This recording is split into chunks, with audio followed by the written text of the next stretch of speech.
This shows the upper part of the respiratory system. It starts out with air going in through the nares, the openings, into the nasal cavity. Then behind the nasal cavity is the first section of the pharynx, which is called the nasopharynx. And then just below the nasal cavity is the oral cavity, and behind the oral cavity is the oropharynx. So the air goes in through the nares, through the nasal cavities, down into the nasopharynx, past the oropharynx. And then it goes into something we can't see on this model. It goes into the laryngopharynx. And then, as you see in the continuation of this video, then it goes into the larynx, then it goes into the trachea, then into the tracheobronchial tree, and then that branches into the alveoli, the air sacs at the end. So let's just review this and the pathway of air when we breathe. Okay, this is the nasal cavity. The openings are called the external nares. Okay, at the back of the nasal cavity is the nasopharynx. This is the oral cavity, and at the back of the oral cavity is the oropharynx, and then below that is the laryngopharynx, then comes the larynx, and so forth on down. So let's trace a molecule of air all the way from the time it goes into the nasal cavity all the way till the oxygen and carbon dioxide exchange takes place in the alveoli. So air goes in through the external nares into the nasal cavity, then back through the nasopharynx, past the oropharynx to the laryngopharynx, then down into the larynx, then from the larynx into the trachea, into the tracheobronchial tree, and then branching all the way down to the alveoli, or the air sacs, where the gas exchange takes place. The lungs are located in the thoracic cavity. The inferior boundary is the diaphragm. The diaphragm cuts right across there, and above it is the thoracic cavity, which houses the lungs and the heart.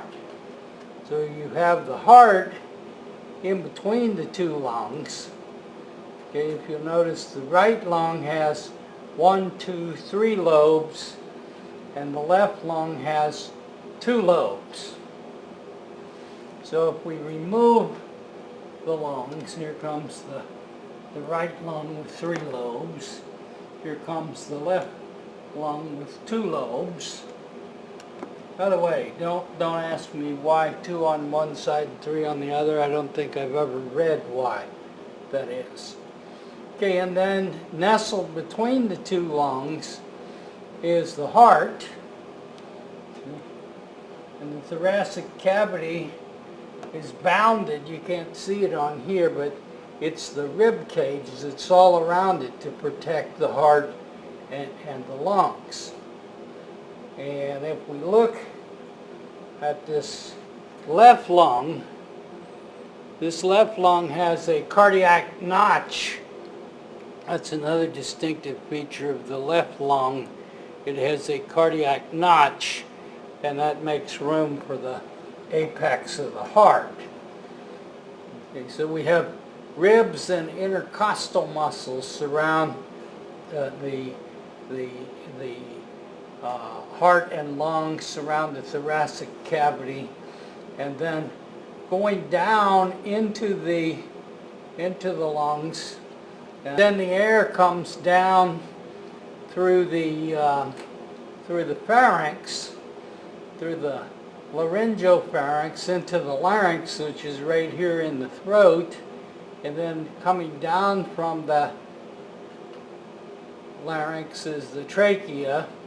Then the trachea splits into the tracheobronchial tree. They get smaller and more numerous, the branches do, until finally you come to the alveoli, the air sacs that are at the end.